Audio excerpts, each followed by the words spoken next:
Hello, hello. Welcome to Tuesdays with Kamira. Thank you for joining us. It is afternoon for me, so good afternoon. And it is morning for our guest, Austin. Good morning, Austin. Good morning. Good morning.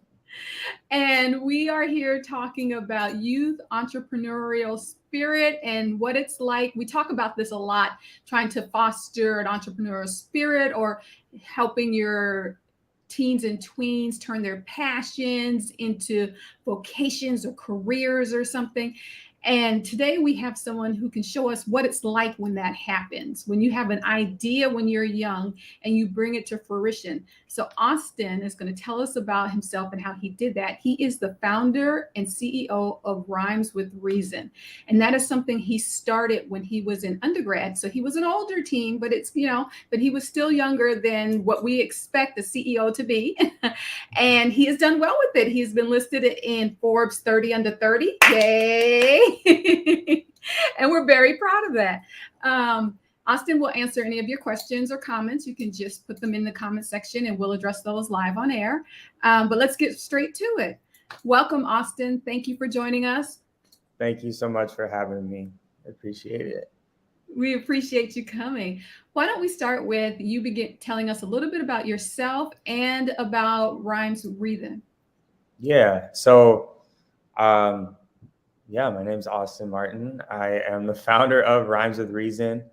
Uh, Rhymes with Reason is a web-based learning platform that helps young people learn words and build literacy skills using popular music.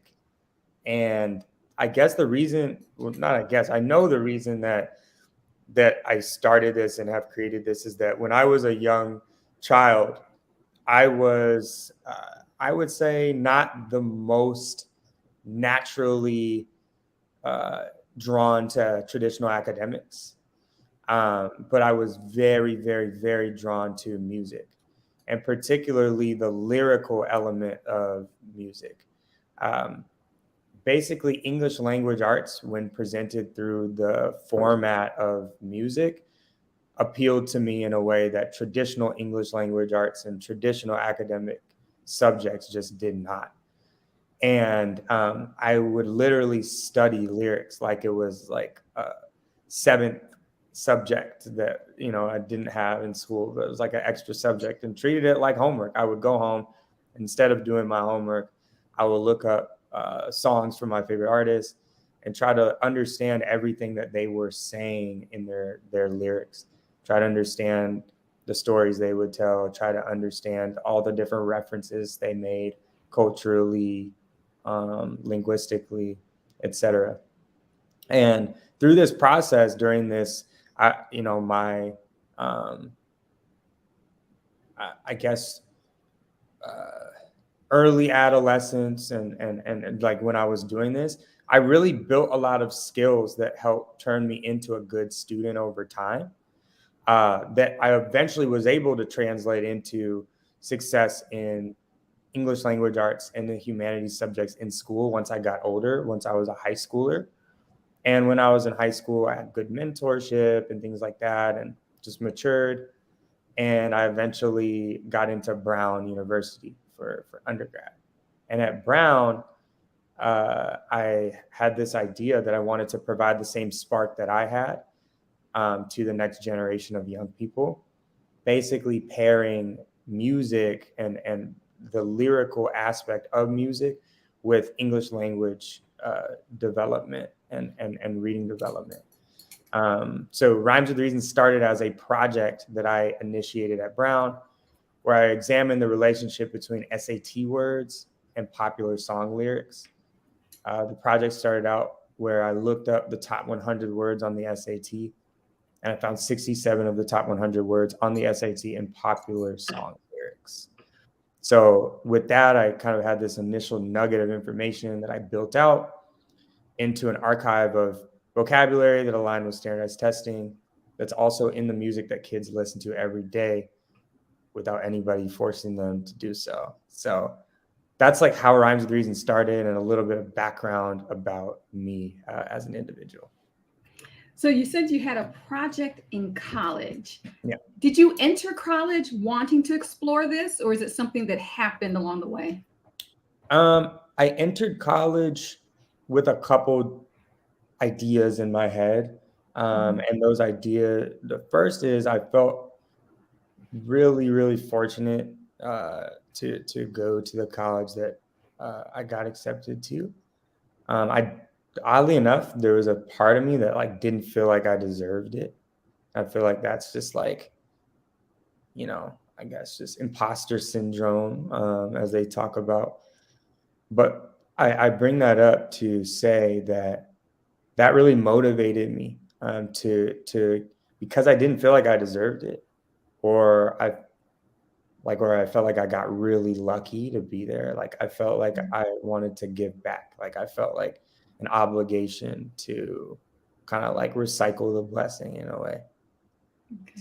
So I entered into college with that kind of thought, and then also I knew that I wanted to do something in the realm of like social entrepreneurship, if you will.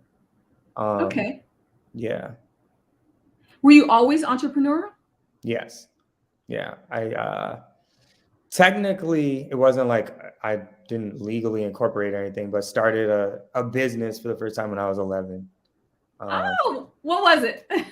I would go to the grocery store for the neighbors, Mhm. and go. I would get them their groceries, and just like put it was like, okay, if you give me $5, I'll go and get your groceries. Oh, look at that. And now look at now there's a whole industry of people shopping and picking up your stuff and Oh, delivering it to you, right? this is the first Uber Eats now, but I'm sure a million other people like did the same thing. Yeah, but what you were doing was you were finding problems and then you met them with a presented a solution that people liked. I guess so. I guess so. I will be honest. I don't know how like I didn't stick with it for that long, but I actually have a piece of paper where I wrote down this like proposal that I handed out to the neighbors, and I have a picture of it. And was that your first job for pay? Yeah, that was the first thing that I got paid for. Yeah. Okay. So all of us have great ideas, right? We all have these wonderful ideas that should come to fruition, but only about 99, I'd say 99% of them don't. Only Yeah. 1% rise up. Yeah. So Yeah. how Yeah. did you take yours from idea, from project to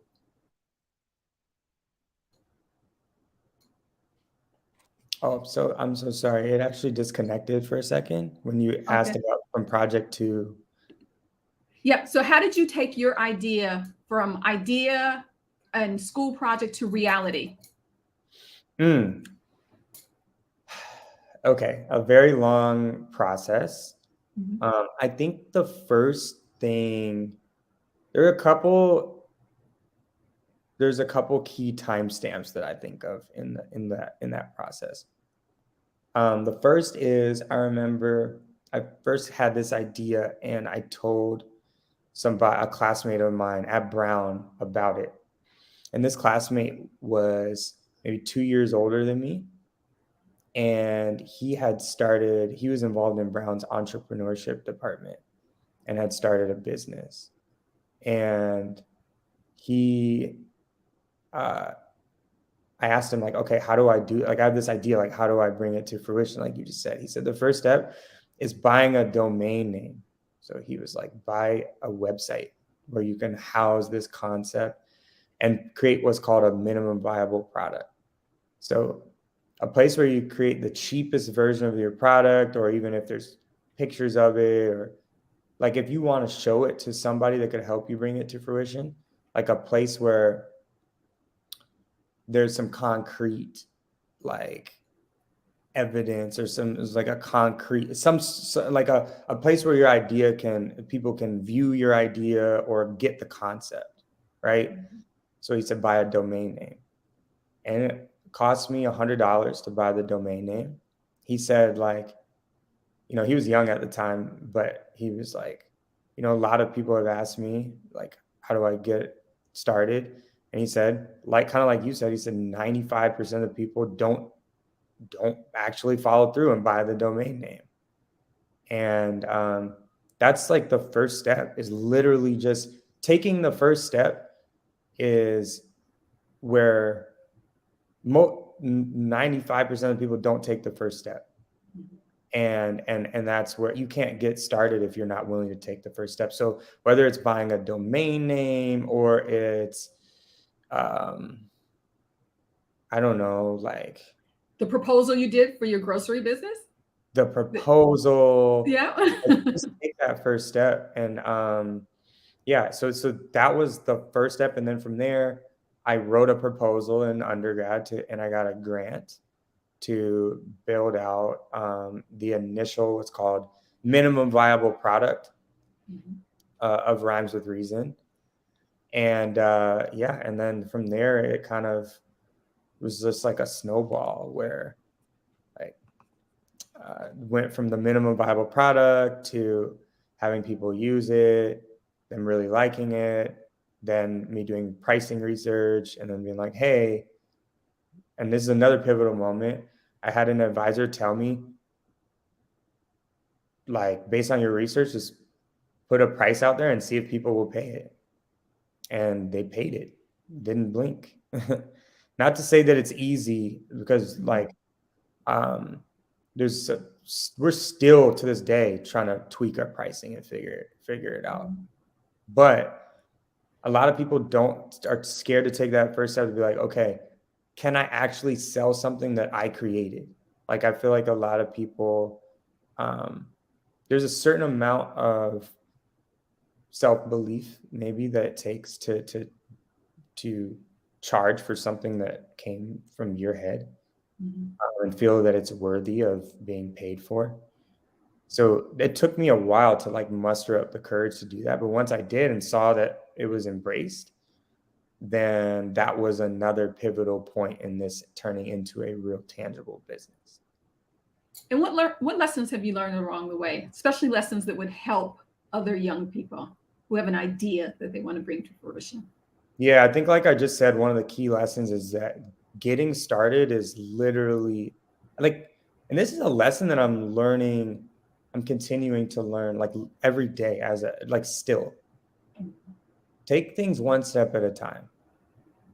Take things one step at a time. So, like I said, I would say 90 to 95% of people don't even take the first step. They don't take that first step of the domain name, the proposal, the minimum viable product. They just let the idea just live in their head, and they don't take that first step.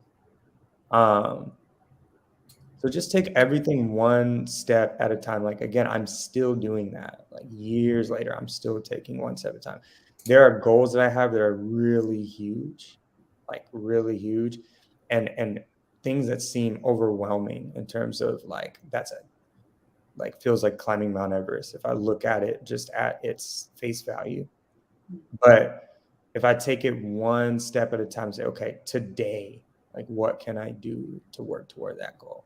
And sometimes working toward that goal is not always a step forward.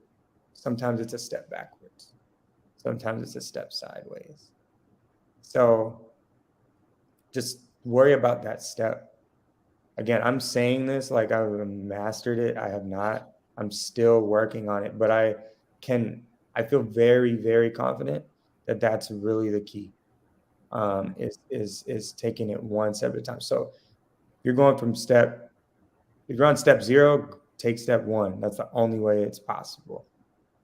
So we adults who are raising tweens and teens, we want to encourage an entrepreneurial mindset. So they come to us with an idea and we want to encourage them to take that first step. What else can we do to encourage them and to help them? That's a great question. It's so hard to answer that question because it really depends on your kid. You know, with me, so one like I'll give you an example. So one time I was when I was first getting started, I remember I was watching TV with my dad, and um, again, I'm like really, really into music and really into hip hop. And I was showing my dad an interview from I think like 50 Cent or something, like about his like business acumen. And my dad like in the middle of the interview just paused it and was like, do you want to just sit here and just watch like 50 Cent and what he's doing, or do you want to be like that? Um, you can be a fan and watch it, or do you want to be like that? Do you want to collaborate with somebody like 50 Cent? Do you want to be on that type of level? Being just sitting back and being a fan of it, like that's not going to cut it. You're not, and he paused it because I hadn't really gotten started on my idea the way that I could have at that point, right? Mhm. So I say that to say it just depends. I'm the type of person that responds to that type of thing. Like I grew up playing sports, um, basketball player. I kind of like I respond. It depends on who it's coming from, but I respond pretty well to criticism and challenge.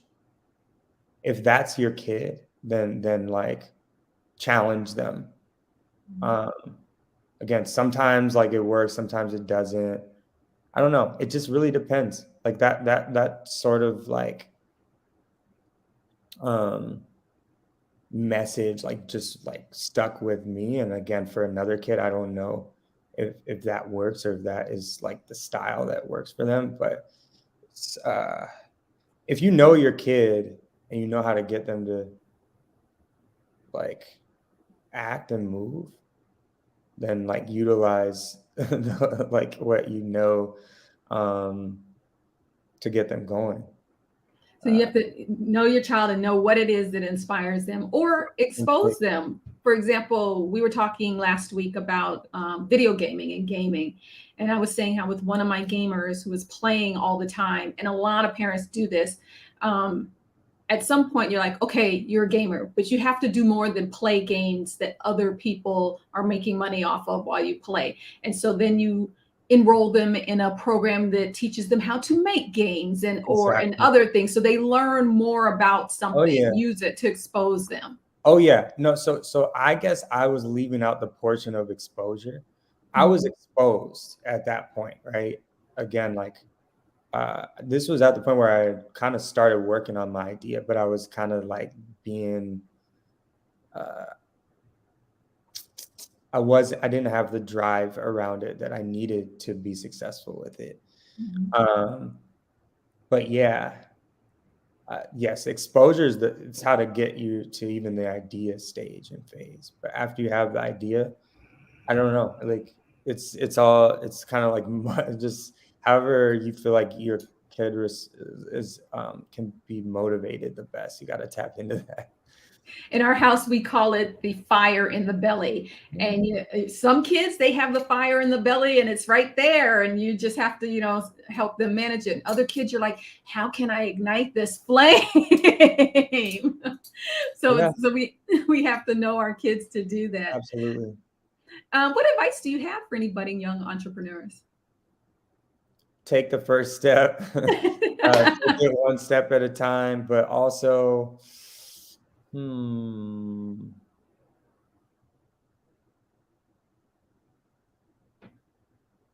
you haven't failed until you quit.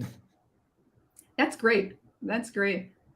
Yeah, Because we all make mistakes or have to take steps back, I like you made said. literally so many, and you're gonna feel like you're gonna want to quit. Like you're going to feel that, and the journey is not linear, but you only actually fail when you stop. What's been we're going to talk about your product right after this, but what's been your hallmark moment so thus far with it, like the thing that you're like, oh my god, I can't believe that happened, or I worked so hard and that finally happened? Hmm. There are a couple things. I think a couple recent things that have happened. This collaboration that we did with the Detroit Pistons was amazing, where students that used our product were able to turn in. So they earn tokens as they learn words on our Mhm. platform, and they were able to turn in those tokens for tickets to a Pistons game. And the Pistons put all the kids that unlocked the prize up on the jumbotron and said "rhymes with reason" on the jumbotron. So that was really cool as, a kid that like huge NBA fan to like see Me my too. brand up on the Jumbotron at a real game was like really amazing. Um, Partnering with Boys and Girls Clubs of America is a huge deal. And then recently, and we'll see what happens with it, but my favorite rapper ever that really got me into, started me on this whole journey when I was like I was talking about earlier, got me into lyrics, got me really deeply into like on my whole journey, is a rapper named Lupe Fiasco. And I met him up at Harvard 3 weeks ago, and I told him about how he inspired me to get started. We spent an entire day together, um, uh, like an entire day from like 10 a.m. to 6 p.m. And we might be working on a collaboration. We'll see what happens. So we toss some ideas around. We'll see. But that was really cool to be like, you know, to remember being that like 12-year-old kid that was on YouTube all day and like was just so inspired and so intrigued and interested in something. And then the person that inspired me at 12, like now I could be collaborating with him, and you know, like you get to spend all day with them, have his phone number, things like that.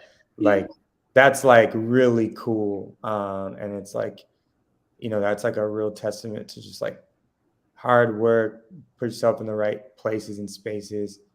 Um, and yeah, like that was 15 years after after that initially started, or after 15 years since I was 12 years old and became a fan of him. Like now, like uh, in a place to so like yeah, that was like a huge kind of like just hallmark personal moment for me. That Yeah. meant yeah. That never gets old. I had a conversation recently with somebody who, because of her professional background, was a consultant on a movie with a major Hollywood star, a global star.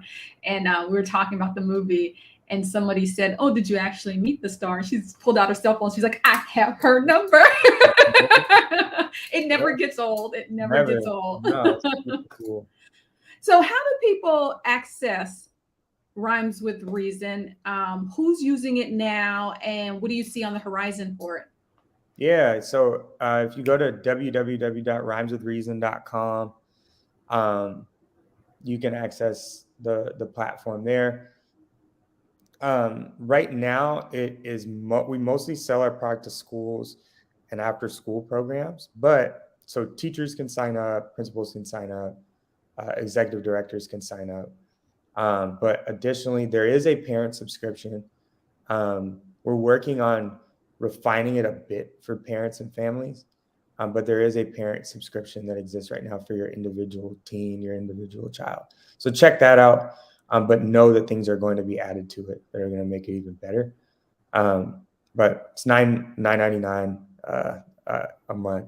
So For not what grade levels? Which grade levels? yeah. There's content from second to 12th graders. Okay. But it's really, I would say the niche is kind of like the teen area. So, or like early teen. So maybe like, I would say the niche would be maybe, um, I guess like 11 to 16, 11 to 17 type thing. Right in there where we are. So Yeah. I want to tell parents and other adults here, you should check that out and check it out with a young person, because I went through it with Austin and it was a lot of fun. We did a Beyonce song and I was like, this is Yeah, fun. yeah. In language arts, I'm a big reader. I love to read and stuff, but language arts wasn't necessarily my strong suit. Mm, So having something like that really would have helped. yeah, no, for sure. And I love the idea how you took your story, how something helped you and made it a product to help others. Yes, And you're growing that. And absolutely. so now you're a successful business person, you're helping somebody, and all of this started because you had a passion. Yes, yes. Thank you so much for Thank joining you. us. I We really appreciate it. appreciate your time. I want to remind everybody that on Thursday, there's another conversation, and I believe it's the Inside Scoop with Sue, but she's going to have a guest host. So you're going to want to tune in on Thursday to find that out at the same place where you are today on any of these social media channels. Thank you, Austin, and Thank you thank you, so much. everybody. I really appreciate it. Have a great one. You too. Okay, bye-bye.